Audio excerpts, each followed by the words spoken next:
My name is Jerm. This is Jerm Warfare, the battle of ideas. James Patrick, thank you for joining me in the trenches again. Yeah, thanks for having me again. We were just chatting a moment ago about your travels, and I was just looking on the map now. The US is a massive, massive country. Yeah. Last weekend I was in Salt Lake City with the Mormons, Mormon land, and stayed 2 blocks from the temple, which is kind of interesting, going and touring that and meeting Mormons. And then now today I'm in Miami. A friend of mine is on her deathbed, so just spending 4 days with her. Sorry, go back to the Salt Lake City thing. So is the Mormon population there very big? Oh, yeah. I looked it up. It said it's 65% of Utah is Mormon. Sure. But only 30% are practicing. But yeah, there's this guy, Joseph Smith, and he said he got some tablets out of a Indian mound in the 1827, I think it was. And then 1833, he claimed the John the Baptist came to him, and and it's quite a whole thing, you know. And then they really are really religious. Howard Hughes used to only hire Mormons because they're so honest. They're very honest people. So whatever their beliefs, I think they're quite honest and upright. So the place looked totally clean. I'd never been out there. It was like the city was like a grid and totally clean. Although there was a gay festival there, so that wasn't super awesome. I'm guessing the gay festival wouldn't have been supported by the Mormons. Not by the traditional Mormons, you know, but like they're under attack like everybody, right? I mean, it's easy to dunk on the Mormons, but I have a feeling that their vaccine uptake was probably quite low. Well, I asked some of them there, and they were saying that I think the church didn't force people to do it, and they left their individual choice. So there is some kind of, I noticed that talking with some of them, there was like a theme of voluntariness to their faith. I think they don't baptize until the kid is 8 years old because they want the kid to have more agency over doing it or not. And then there was also, they want them to go out on missions and then kind of decide whether they want to be in the group. But it was strange traditions. They come into the temple. I did the tours, and they like actually change their clothes to this white garb. They have all these white outfits, and then they go in these temples. There's just like baptism room where they baptize their ancestors because they think that they should be saved retroactively, posthumously. And then there's this room where they all pray and have this like personal connection with God, where they're like making promises to God that I want to I'm going to be really committed to being a good person, and in exchange, God will help me with these things I want done in my life. So I think this kind of the deep faith of their prayers is sort of nice. That Yes. it makes them more upright. I think it's so. But I mean, that's what I was trying to. That's what I was alluding to, because if we had spoken about this maybe 5 years ago, I would have been very quick to point and laugh. But the COVID years showed me that there were a lot of very good people, particularly in the religious community. Mm-hmm. Yeah. I mean, the Amish, like they were completely ahead of the curve. Yeah, the Amish are great. I was joking with my girlfriend at the time. I was like, man, if shit gets really bad, I'm just going to become an Amish. Just go. And she's like, I don't know, James. I don't know if you get up at 6 a.m. and milk the cow. I would love to have somebody from the Amish community on my show, but they don't have internet. So you, James, this is your job. You need to go and interview some folks there. Capture one, corral. Now, one time I tried to get them to make these Amish in Pennsylvania to make hats for me, but they're very difficult to deal with. They don't really like to deal with outsiders. That's such a pity, because we can learn a lot from them, I think. Yeah, we can. So I'm struggling to find a segue, because I actually want to go into your your newest film about war. Yeah, right. yeah, World War. I know, it's like everyone's always like, so what's your current project? And I'm like, World War III, and they're like, what? Is it World War III already started? And I'm like, yeah, sweetheart. Nice light lady topic, you know? But just very quickly, I mean, as context, I came across Planet Lockdown, I think in, I don't know, end of 2020, early 2021, more or less. I think that was the first of the kind of pushback documentaries that I saw. And you had done a series of interviews, like each interview you were putting online as sort of its own short. Or long form interviews. So that's sort of my specialty is I get very high level people and get a long form interview with them. And this style kind of started doing this with Planet Lockdown is like for posterity, you know, to give to I would I'd see a clip of Sucre Bhakti or Knut Vikowski online or Wolfgang Vodarg, a shorter clip, and I'd be like, man, this guy is a gem. He's, you know, let me get a long form interview with him, like unfiltered. I'm not in it. I'm not asking, you know, I'm not putting my face. I hate this narcissistic shit that the culture of filmmakers and the online thing now. So I would just have a cinema quality interview in a very personal setting, like in their home or in a park. And I have the best microphones you can buy, like Schweppes microphones, or I looked up the lavaliers they sell for Hollywood movies. A very high quality film and recording. The audio is really important, even more important for documentary. So then I can show you the mics, but they're like this.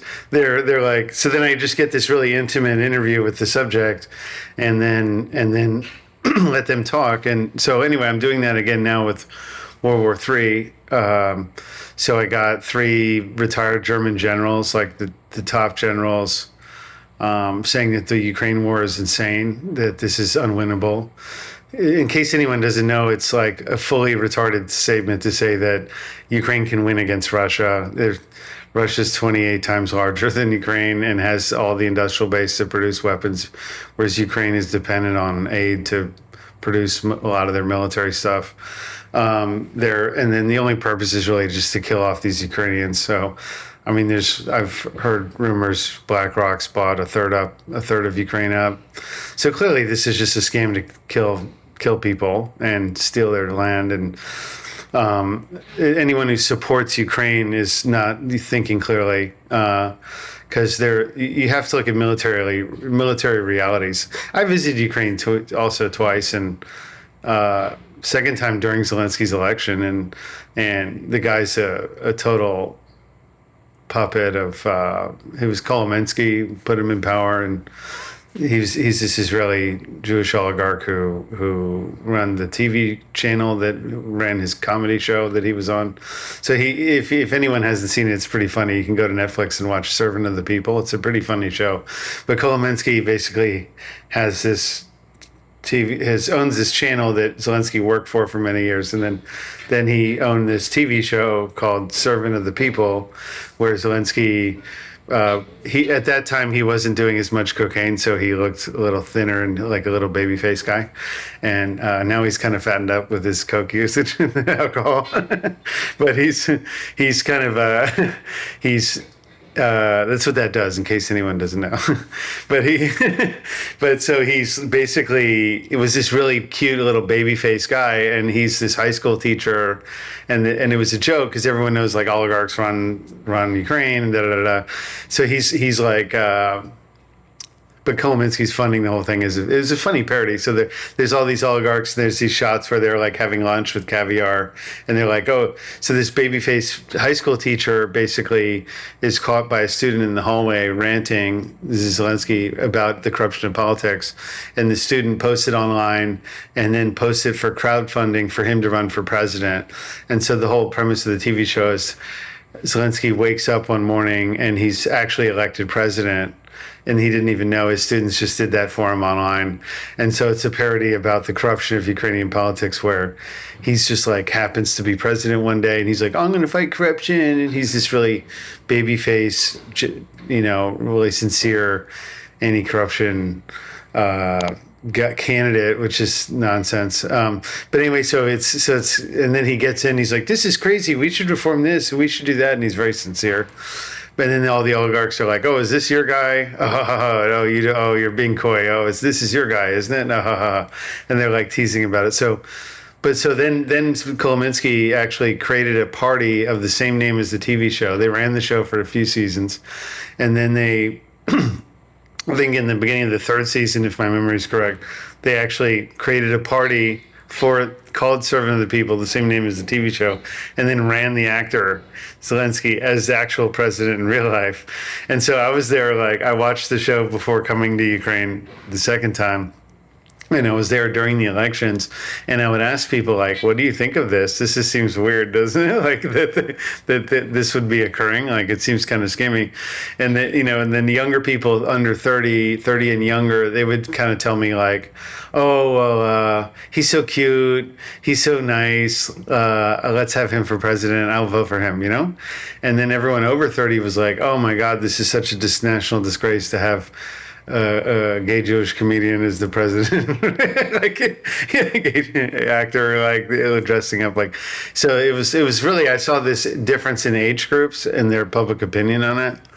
But anyway, whatever, he got to be president, and now he's probably been the most corrupt, evil guy, killing, really just like, I mean, recently Tucker interviewed one of his Jewish secretaries who was speaking honestly about his cocaine usage and his willingness to just murder everybody. So this guy, if he gets out of office, I think he could get tried and killed or seized. I mean, I don't know, he's basically, it's like Netanyahu's in the sense that as long as he's in power, he's okay, But if he's out of power, I think he could have a lot of problems. So his interest is really to prolong, similar to Netanyahu in the sense with his corruption case, his interest is really to prolong war, not resolve it, because his political future, his actual physical survival would be in the balance. Unless he fled Zelensky could more easily flee to a Western country like England without too much trouble. Or the US. I think. Yeah, so I mean, maybe I should downplay that a little more. I mean, he can't live in Ukraine anymore after he's in power. James, so World War I was fairly obvious. World War II was fairly obvious. Your film's called World War III. Why? Because I think we're now in World War III. That essentially, but it'll take a little bit different form. But basically, the film proposes we are in World War III. America exists today to make war. How else do we interpret 19 straight years of war and no end in sight? I spent 33 years and 4 months in active military service, and during that period, I spent most of my time as a high-class muscle man for big business, for Wall Street and the bankers.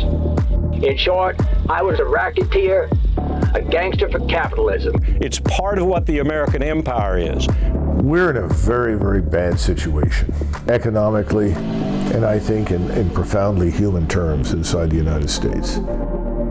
If you look at the national debt, we're still paying interest on World War I. War is a very futile thing. We had almost never fought a war which was worth fighting or got anything out of it. There is no instance of a nation benefiting from prolonged warfare. Sun Tzu did not live with the military-industrial complex. The military-industrial complex. It's reasonable to fight for your own country, but not get involved in other people's wars. We now live to make war. 231 million people killed in wars in the 20th century. You do not count battlefield only. You count people that die from starvation and disease as a result of the war. There isn't a single war that has taken place that they haven't lied about. Usually what they do is they create a false flag. There was no real reason to fight the Spanish-American War. When the battleship Maine blew up, as we know now, it had nothing to do with the Spaniards at all. FDR deliberately withheld the bomb plot's intelligence from Hawaii because he wanted it utterly destroyed in order to further his war aims against Germany. Vietnam, what are we there for? What is your objective? There is never an objective. Nobody knew what they were supposed to be doing and what the end game was. We spent ourselves into oblivion in Vietnam. The real cost of the Vietnam War was we went off the gold standard. We're going to take out Saddam. Free these people. When the dictator of Iraq, the world could wait no longer. Does anybody ask what comes next? They never ask that question. When it ended as quickly as it did, as successfully as it did, we had no plan. Weapons of mass destruction. Iraq cost us $3 trillion, and then we're going to be paying interest on that? We'll be paying $10 trillion by the time you get to the 2030s. We're here for more than just the price of a gallon of gas. What we're doing is going to chart the future of the world for the next 100 years. Is there any means known more effective than war, assuming you wish to alter the life of an entire people? The ongoing conflict between Russia and Ukraine, now in its third year, has resulted in approximately 1 million casualties. This is an artificial conflict. Had we not deliberately intervened in Ukraine to establish a government in Kiev that was stridently anti-Russian and essentially slavishly devoted to the United States and NATO, there wouldn't be a conflict in Ukraine. This whole thing is a fraud.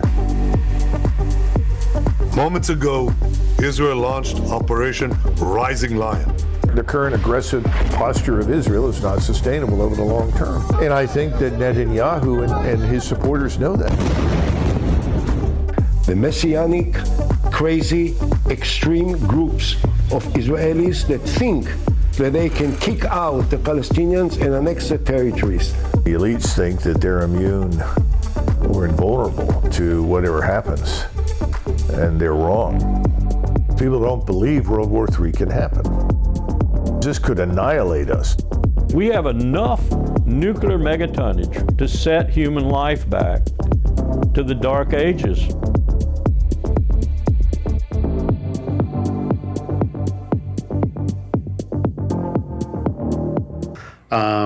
Which is going to take more of the form of like a global brush fire with hot zones. So it's not going to be, I think, to the level of World War I and II with these huge nation states smashing each other. I think we will see that, but only in certain zones. Also, military technology's changed a bit, so you can't do these big land invasions with troops the way you could before because of missiles, satellites, drones. The methods of warfare have changed a bit, but I think we see the Ukraine fronts with drones and these kind of like weird remote stalemate killing things.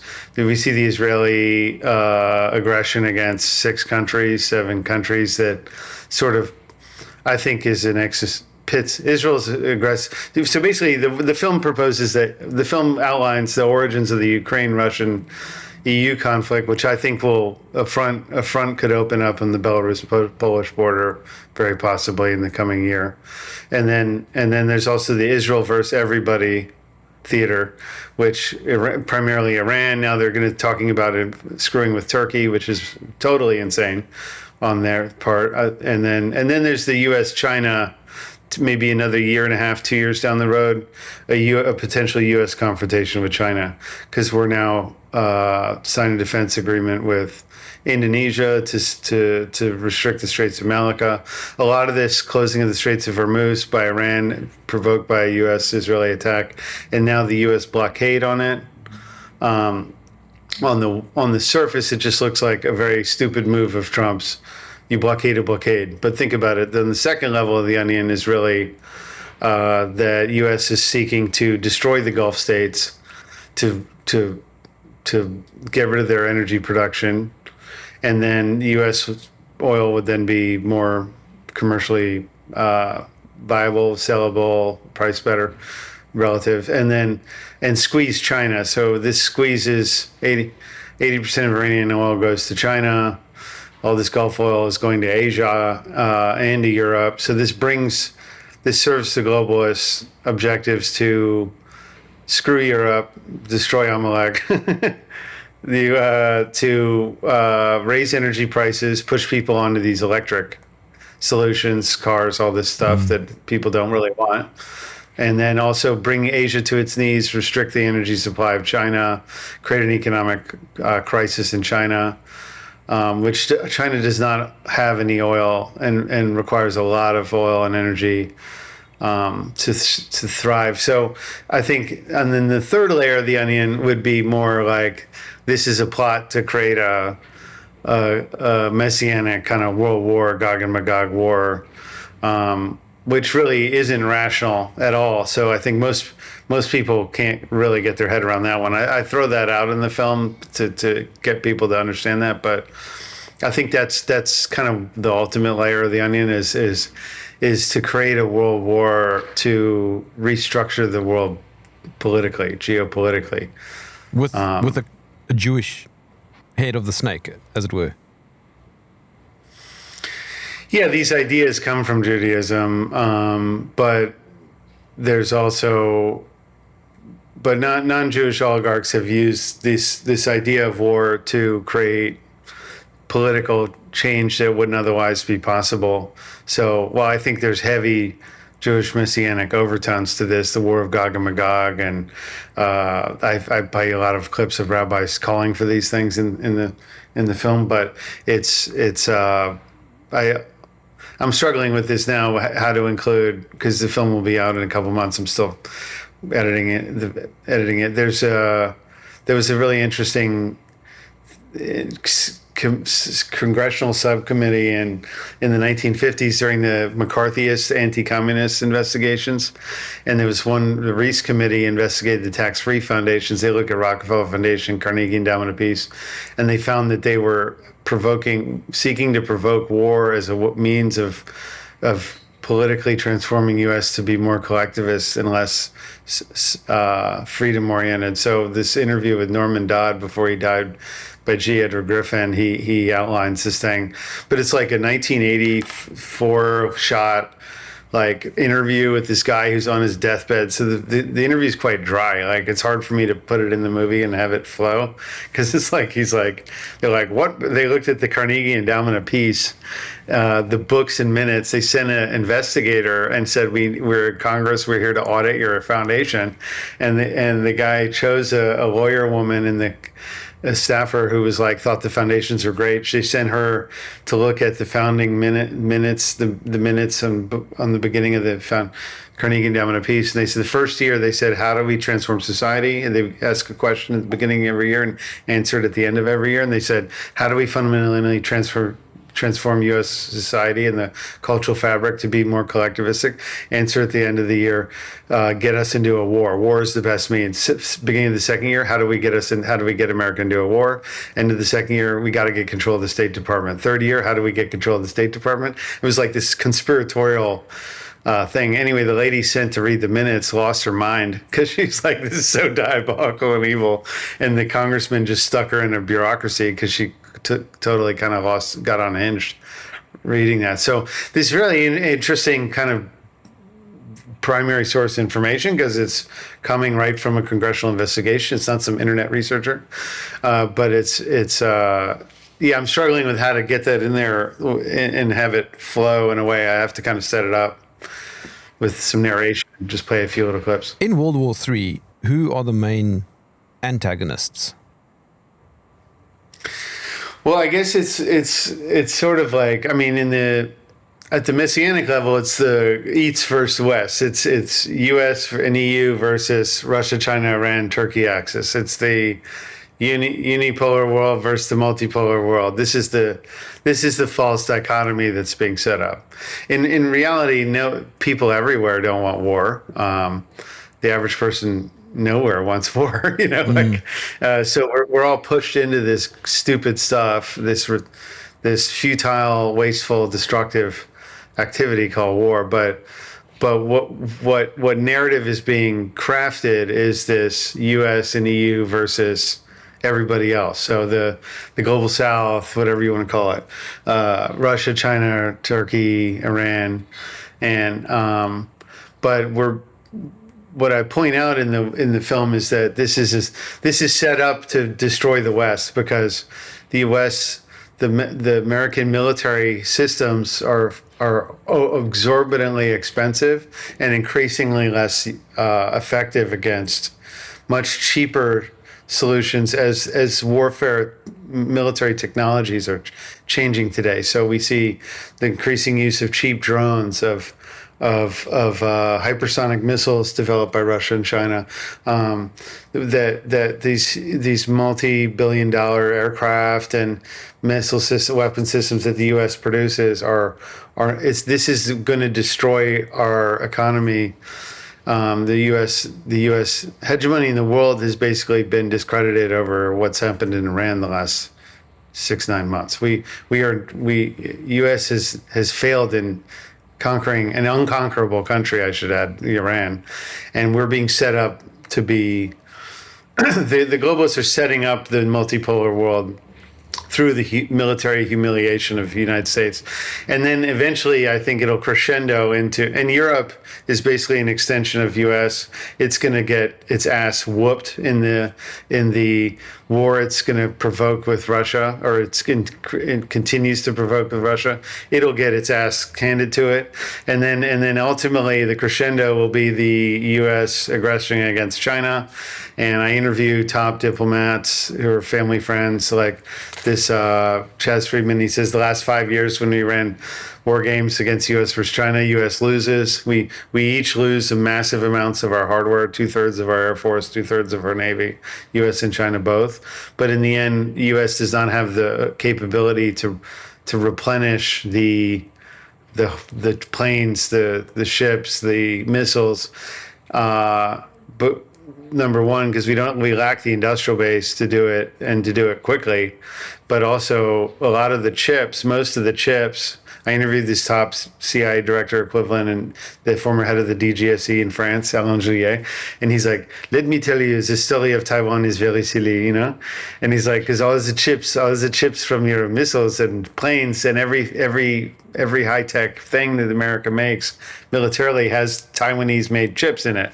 So all China has to do is take Taiwan, blow up 2 facilities in Taiwan, and the U.S. military can't make any more missiles, anything, planes." So if you get into a multi-year world war scenario between 2 adversaries like U.S. and China, the key is who can continue to make, like in World War II, how many can you continue to build the ships and planes and missiles on a rapid basis? And the answer is U.S. would struggle to do that, whereas China would too, but they would still.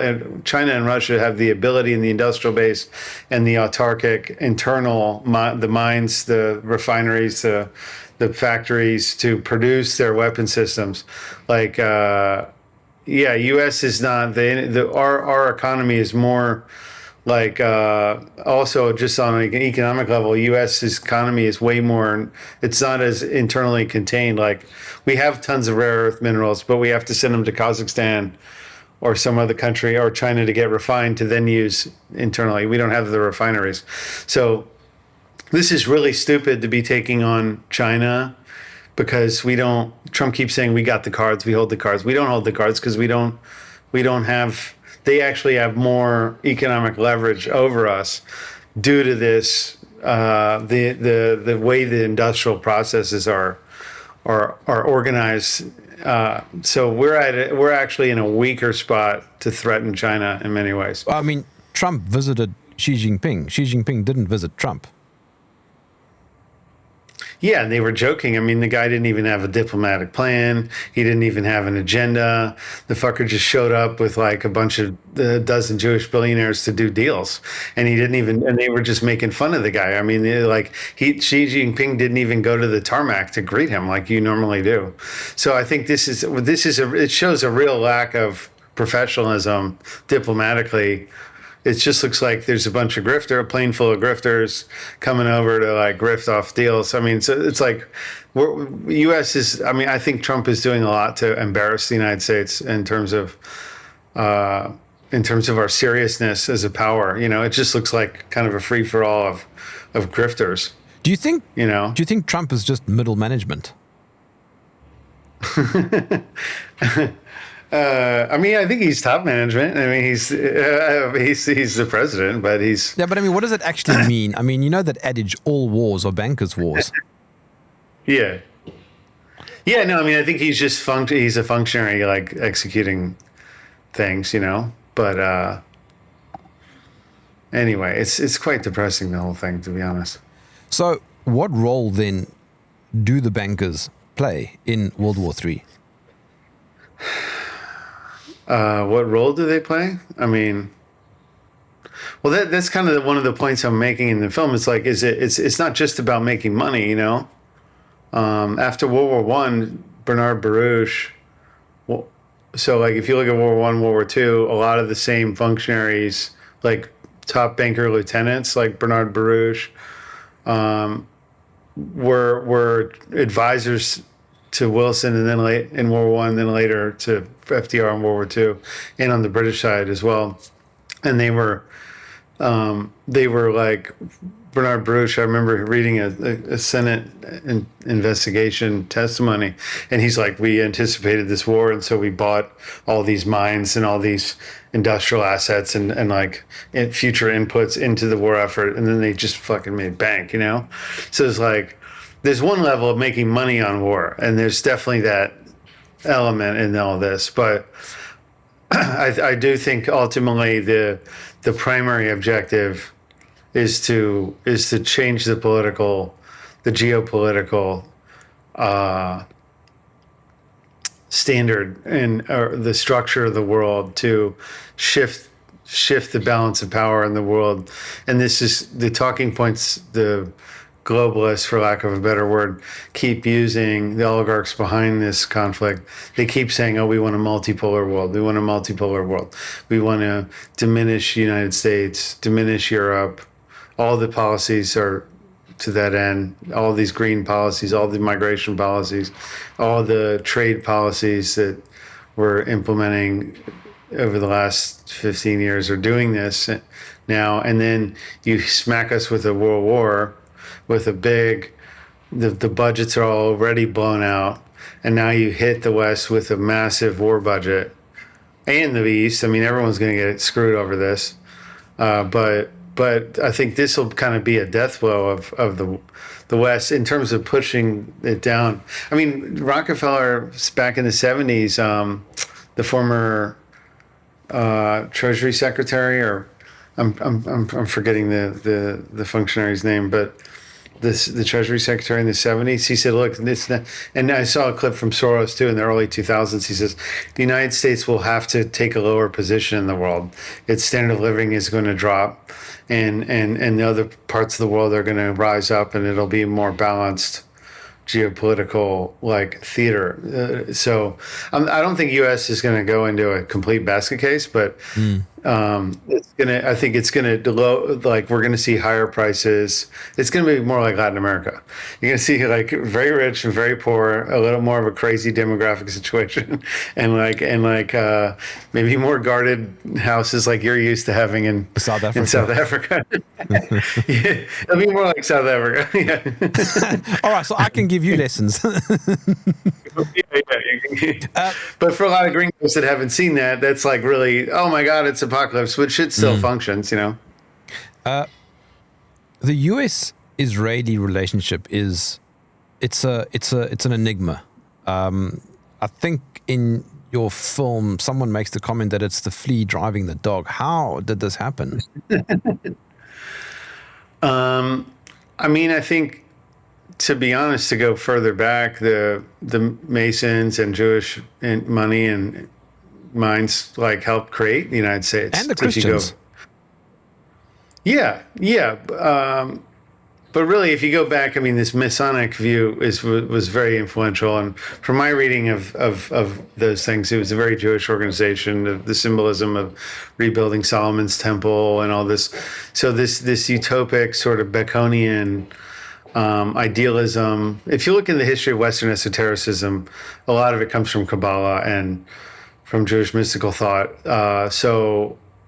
anyway, the point is, I think you can't, just like you can't separate Western history and Jewish history. If you go further back, the Roman Judean Wars, Jewish history and Western European history are so intertwined that you can't really separate the two. So I would almost, sorry I'm going so far back, but the foundation of the United States, I think, was very influenced by this thinking to ultimately destroy the monarchies, because the old world order was the monarchy, aristocracy, and the church, and this new world order of replacing the monarchies with the republican style government and getting people to not believe in the authority of their own kings anymore.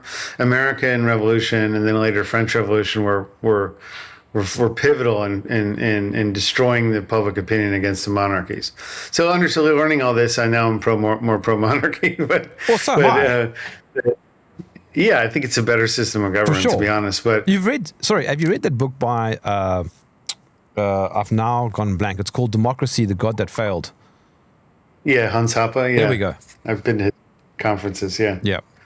Yeah. So when you go through the reasoning, it makes a lot more sense. Like, because the monarchs don't want to be the king of a toilet. They don't want to trash their asset. They kind of think the kingdom is their property. It's private property. So why would you want to let in migrants and have this socialist wealth exchanges and just make your country into a shithole? Like, there's a long-term view of preserving the capital stock of your country, whereas these temporary elected caretakers don't give a shit. They're just like, loot as much as possible until the next jerk is there and make as many friends. So yeah, no, I totally agree. So anyway, what was your question about America?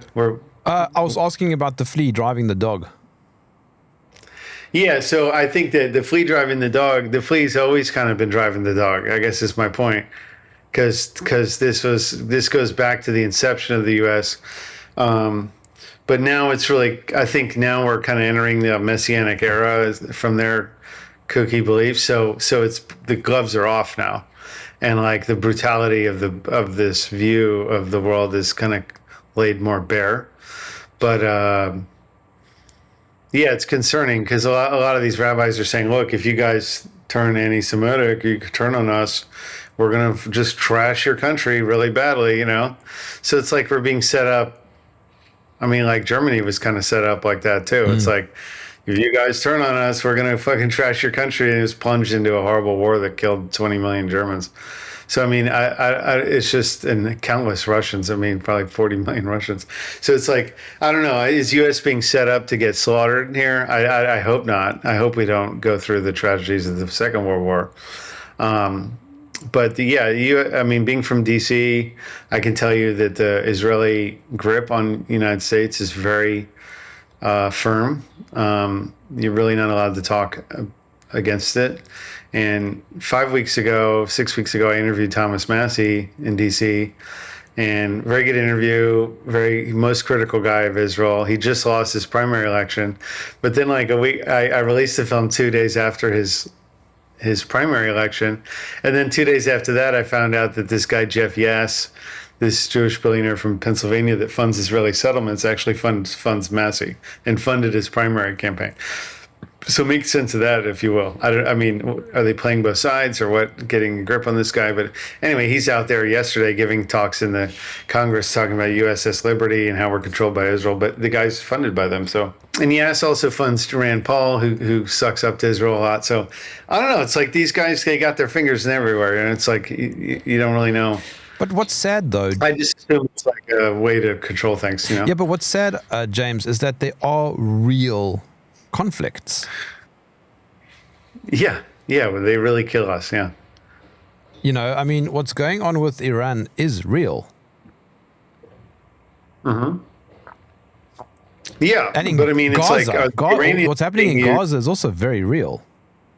Well, let's take the Iran thing, because it's really interesting. It's like the Iranians, on one level, U.S. is provoking a fight with Iran, which is very formidable, and they can't win that. On the other level, Iranians are being used to destroy the Gulf states.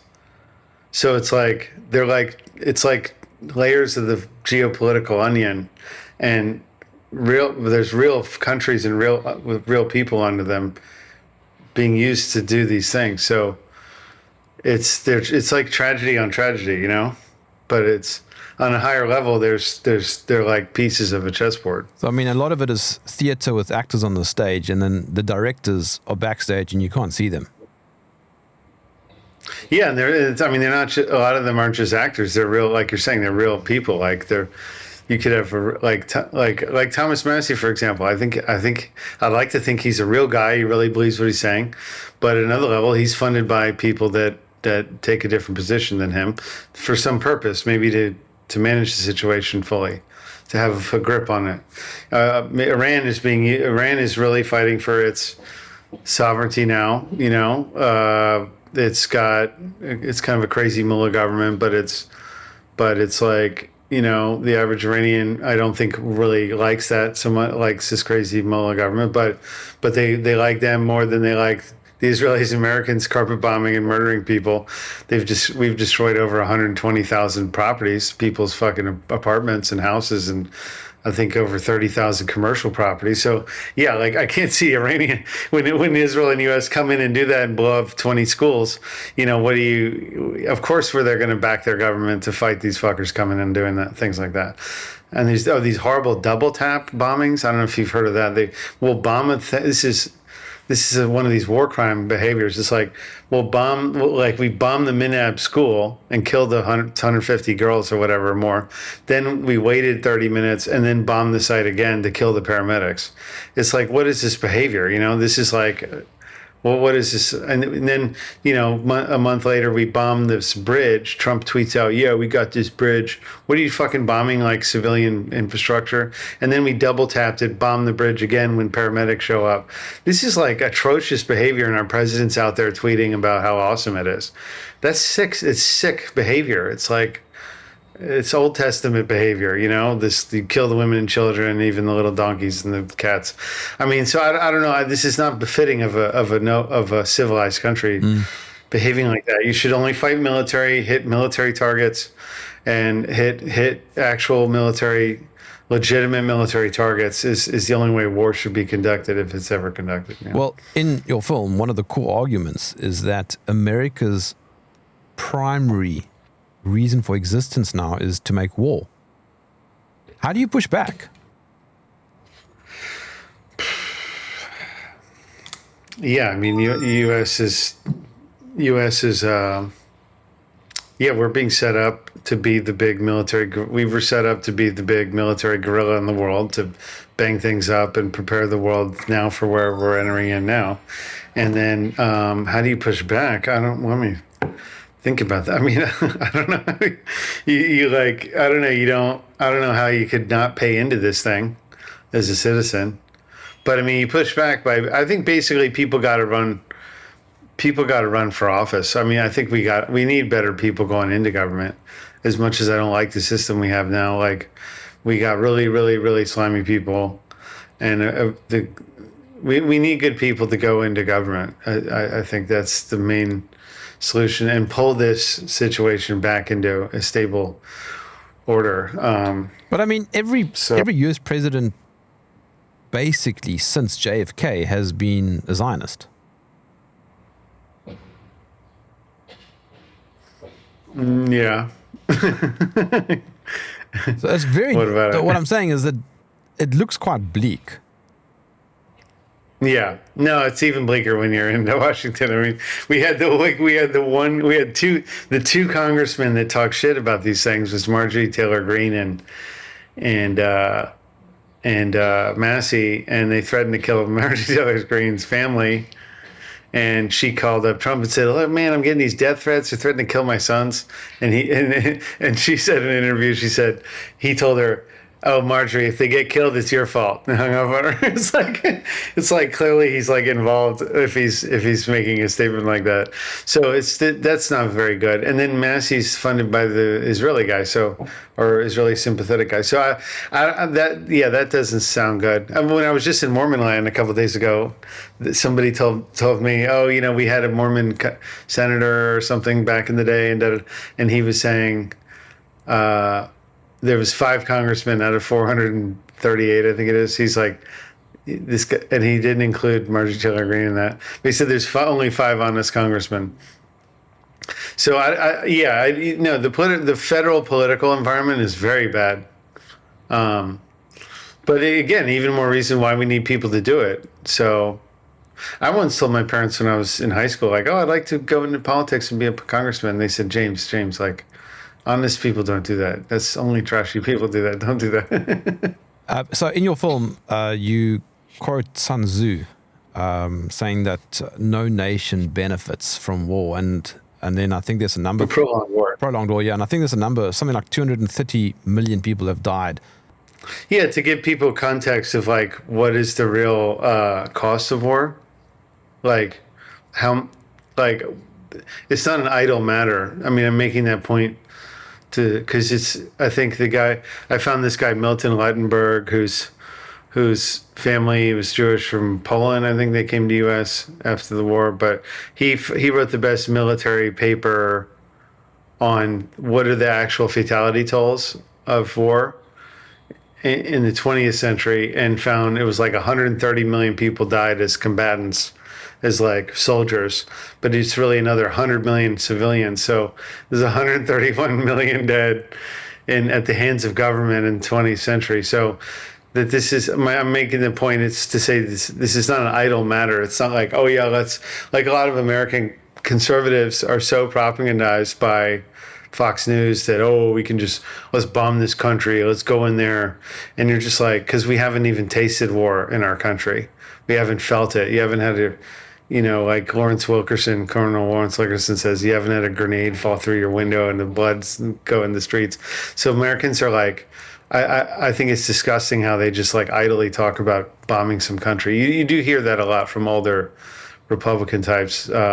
Orange has been a thorn up our ass for 40 years because like Fox TV says that. They're like, well, what political threat does Iran pose us over here? Like, it's on the other side of the world. Like, mind their business, Besides, the CIA fucking put Khomeini in power anyway in the 70s, or the people that controlled the CIA put that guy in this kind of leftist mullah in power. So who are we really fighting? Some mirage we created back 50 years ago. So I mean, it's just like people don't have the historical context, and the war is not an idle thing. It's you win. One of the keys of diplomacy is that you win with sugar, and you win with diplomacy. You don't win with violence. It costs money to kill people. It's extremely costly and futile and stupid. The bankers win, though. Yeah, and you get to kill a lot of people too. I mean, that definitely seems like one of the objectives. You mentioned G. Edward Griffin at the beginning of the conversation, and you remember that interview that he did with Yuri Bezmenov? I think it was in 1984, where Bezmenov said to him that within a few generations, the U.S. will destroy itself without a bullet being fired. Yeah, I mean, there's this in the West. They're sort of pushing this sort of in the U.S. and in the EU. So I also interview like Martin Armstrong, and he sort of characterizes World War III as not a heavy nation versus nation conflict, but like a global brush fire. Yeah. And I interview a Swiss colonel too, who's on the like National Security Council equivalent of Switzerland, and he says like, and I interview a bunch of people that say that increasingly there's a detachment between the people and the government, and we no longer trust our governments.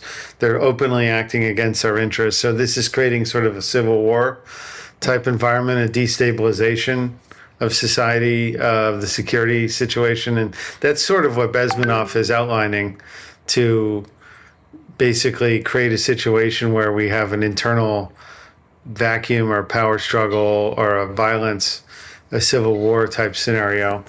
So that sort of is consistent with what Bezmenov's saying, Sorry, every time you get a WhatsApp message, it pings in my headphones. I just closed it. Yeah. Okay. Sorry. And then another thread that comes through in your film is that every war is based on a lie. Yeah. And what's kind of interesting now is that not every war is based on a lie. Now they're not even covering that up. It's like Trump, like in World War War II, they're like, oh, democracy, or we're fighting for Vietnam. They're like, we're fighting for capitalism versus communism. But now it's like, now Trump is like, man, I got a lot of oil out of Venezuela. Like we just this thing was self-financing, you know? So it's kind of crazy now. They're not even like covering up the fact that it's a grifting operation. But the thing that confuses me though is, I mean, with Russia and Ukraine, I mean, that's one of the threads in the film. Why has it taken so long? Because I think they want to prolong it. I think if you look in politics, this is one way to always look at things. You say, man, this situation doesn't make any sense. This is irrational. FDR once said, everything in politics happens for a reason. You know, so whatever is the outcome in terms of the result of a concerted policy was the agenda that it was done for. So in your question in the Ukraine-Russia war, I would totally agree. It doesn't make military sense to conduct a war for 3+ years to only fart around with some provinces of Donetsk and Luhansk. No one gives a shit about Donetsk and Luhansk. Nobody, okay? This is the backest water place of one of the most corrupt, shitty countries in the world, is Ukraine, to be brutally honest, okay? Like, nobody's fighting for, Europe is not fighting for the freedom of Donetsk and Luhansk. like, this is a scam to basically create a war that will then expand and balloon out into a broader European war. That is very clearly what the policy is about doing. I get into arguments with like McGregor about this. He thinks it's like, or that Putin is this rational actor, you know, and trying to be so nice about. That's the official story, you know, that like Putin doesn't want a war broader with NATO, so he's only doing this slow war. But all Putin would have to do is just go into Kiev and take over the capital. Historically, militarily, every war you invade the capital and be done with the war. And in the very beginning of the Ukraine war, Russia did go into surround Kiev, almost take it for 2 weeks, 3 weeks, and then just sort of like backed off. And then has been conducting now for 3 years a slow and steady bloodletting campaign just to secure Donetsk, Luhansk, and the southern part of Ukraine, pushing down to Odessa. But I just don't think that's it makes a lot of military sense in terms of just being done with the matter. Like, just be done with this senseless war. You know, why prolong it and kill all these people? There must be an objective about that. And if I have to look at the history of World War I, World War II, U.S. Civil War, there was many cases in all these wars where the war was almost won within the first 6 months, and then first year, like in the American Civil War, there was 2 critical battles where each side almost won, and then it was like the generals just stopped their invasion. They pulled back. They let the enemy get away, so that then the war would continue. In World War I, Wilson got telegrams from these bankers saying, "Don't end the war too quickly." You know, they convinced U.S. to enter the war to basically prolong the damn thing and then make the Germans lose, because there was the Anglo-American money was all invested in the Allies. And then World War II, also Hitler took over Dunkirk and then had 1 million POWs of British soldiers. He could have captured them, held as a ransom, and then negotiated a peace. Instead, he just let them all go, and we're supposed to believe all the Hitler apologists are like, "Oh, he's such a nice guy. He just loves England." All the German generals were like befuddled. What the fuck is he doing? We could have been done with this war. Why? So it was a plot to prolong the war, make it bigger, and then get the geopolitical results over a more bloody, long-lasting war. So the bankers always want to prolong these wars into bigger things. And that's what I think is going on in Ukraine. Ukraine is now in the 30 year, it's lasted longer than World War II now. this Russian-Ukraine war. And we have all the Western puppet politicians calling for drafts, calling for a broader war with Russia irrationally. And Russia's looking like a more rational political actor. Their elite are more logical in their explanations and political positions. But the one thing that isn't logical about them is their position in the way the Ukraine war is being prosecuted. I have heard that Putin is actually the main one doing that policy, and a lot of his generals are advocating for a quicker solution. He's holding them back. What do you mean it's lasted longer than World War II? How long was World War II? 6 years? Well, yeah, if you look at I think if you take the Russian front, like the Russian, if 41 to 45, or it's just gone over the length of the Eastern Front. Not if you go back to 39. Most normal people don't want war, and I think that's a very profound point, because the average person does not want war. It's not you and I that want war. It's the oligarchs. It's those in power. Yeah. Who would want to go to war or kill people you don't even know? Or fight for insane. them. Or fight for them. Yeah, so that's kind of the weird part about this is I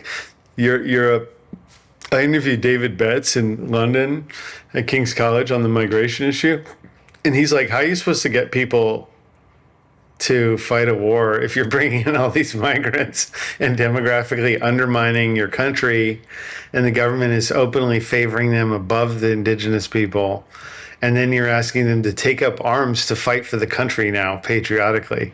He's like, it's just not going to fly. So people like David Betts and McGregor and these guys are saying to me in the interviews and privately, they don't think that this war is possible. This thing's it's not going to take shape the way a big war would. But I think regardless, they're going to try to push this thing. I disagree. I think the bankers are going to push for their war and they're going to get it. But it's just not. It's just going to take a different form than the World War II thing. But yeah, I mean, the Goebbels in the Nuremberg trials made the same point. He said, no, the average schmuck in Russia, England, U.S. doesn't want a war. But you just say to them, hey, you've been attacked, do a false flag, do the Reichstag fire, whatever, and then you get your war, The thing is, there are multiple wars going on. I mean, look at Europe; it's completely imploding culturally. I mean, that's a whole abstract war happening. Yeah, so it's kind of weird. World War III is also just like a global brush fire with these civil war things breaking out. But this is also globally, like even in countries like Indonesia or like African countries, they're not. Governments are openly just violating their citizens' rights now. That we see a global push to put in the digital IDs and CBDCs and SDGs, and so it's like we're seeing a global takeover under the rubric of a world war cloud. So we have the world war scenario, then we're going to get economic collapses, demographic civil war problems, and then in all this chaoticness, this push for more centralized control is occurring in tandem globally. Like so this could all be a pretext to basically foist a new social order, a technological social control scheme on everyone in the world. While we're told, we're fighting these other people, and then these economic crises occur under the ostensively caused by the wars, which are very well planned. So that's what I was that's kind of what the point I was making, that the U.S. is provoking Iran to then destroy the Gulf states, but that achieves these economic crisis objectives that then will be used to create the sort of economic environment to achieve these political goals. So, and shifting people off of onto more electric, sources of technologies that are like your car that are more controllable. So, yeah, it's a more confusing dynamic situation than World War I and World War II. But yeah. So basically, find a little island in the middle of nowhere and go there. I don't know. I mean, not everybody can do that, or like that's not that practical. Well, if everybody did that, then there'd be no more little islands in the middle of nowhere. Yeah, right. They'd just be really crowded Hong Kongs. So just go there and don't tell anybody. Yeah, I don't know. I don't know what the future holds, but or come to an African country. I mean, we are very behind, which is also a good thing in many ways. Yeah. But the problem is these technologies, they can be quickly implemented. I remember like 20 years ago, I was hearing about Estonia, and they had one telephone for 500 people, and then they went from that to everyone having cell phones in like 2002, with like people spending 20% of their income on the cell phone. I think the same thing actually happened. Yeah. Oh, really? Mm. Yeah, so this tech can be rolled out real quick, but yeah, I mean, you're right. Africa is actually like it's the largest landmass in the world, second to like Russia, or maybe even bigger than Russia. I think it is bigger. It's like, but it's just like, yeah, the African countries are kind of promising in a sense that they are so primitive economically, but like a lot of them push back on the COVID thing. Mm. The vaccine uptake was very low in the African continent. You still have all the corruption issues of every leader down there, but it's like you're right. It holds a lot of opportunity, I think, more than any other continent in a sense. Yeah, you need to visit, James. Yeah, I did last year. I went to Zimbabwe. Oh, that was kind of interesting. That's our neighbor, not quite South Africa. Yeah. I want you to come visit here. No, I know, but they were all talking about South Africa as the more bigger place to see. I'd love to see Johannesburg. Oh no, I heard it's no, that's a dump. It's just one huge. It's one huge concrete jungle. That's all it is. Well, what's the other big city? It's Cape Town, where I am. Cape Town, yeah. No, sorry, Cape Town is a beautiful one, right? Yeah. It's the one on the. It's the one right at the bottom. I want to see Cape Town. See. Okay, James, how can I follow your work and World War III? Yeah, so World War III documentary.com or ww3film.com. I bought 8 different domains and they all go to the site. So ww3 spelled film and documentary. Just spell it any which way, you'll get the film, ww3film.com. And then please donate to the film. I could use more funding to get all these. It's not just the film, but there's also 30 interviews. So I've released about 12 of them now, but there's like 18 more coming out that are basically going through the Ukraine war, Israeli war, and the China war, and all this stuff. Historical and future analysis is the best, highest quality people in the world speaking out. I got 3 retired German generals, former head of the Navy, former head of the Bundeswehr, former national security advisor to Merkel, 50 years, General Vad. I got General Rohr in France. He is a very interesting interview on the history of future of Europe. I got former Alain Juillet, who's a former DGSE director, Colonel McGregor, Colonel Lawrence Wilkerson, Chaz Freeman, Prince of Liechtenstein, Prince Michael. So just the highest level people talking out about it. I went to 5 countries to shoot all these guys. And then so it's really, and then you can see my main work, all the films at bigpicture.watch is the website, bigpicture.watch. So please check them out. I'm on all the social media thing, doing a marketing campaign now with all these little videos. So is Planet Lockdown still available? Yeah, that's at planetlockdownfilm.com. Okay, so that's still. It's got 30 interviews too. Yeah, okay, so that one's still there. Okay, great. Because that was the first one that I saw. Then there's CBDC, This is my CBDC film. Then there's The Great Taking, or stopatthegreattaking.com, or The Great Taking Report.com is the site for that. But they all kind of link from bigpicture.watch. But yeah, usually I do a site for each film too. All right. So it's a huge body of work. It's like I have like 50 terabytes of interviews and stuff I've done. Do you do everything yourself? I do, yeah, but just half the editing I have editors, but then I have to refine it. No, but I mean, when so it's you, a gobble. Sorry, but what I mean is when you travel to do the interview, is it just you or do you have an assistant? It's really just me usually, yeah. Gee. So it's a lot of work to like do 2 or 3 cameras, lights, 4 mics, and ask the questions, you know. But I got this down. It was very overwhelming at first doing Planet Lockdown like that, but then I got it kind of the hang of it. Wow. So pretty chill about it. All right, James Patrick, thank you for joining me in the trenches. Okay, interview command out.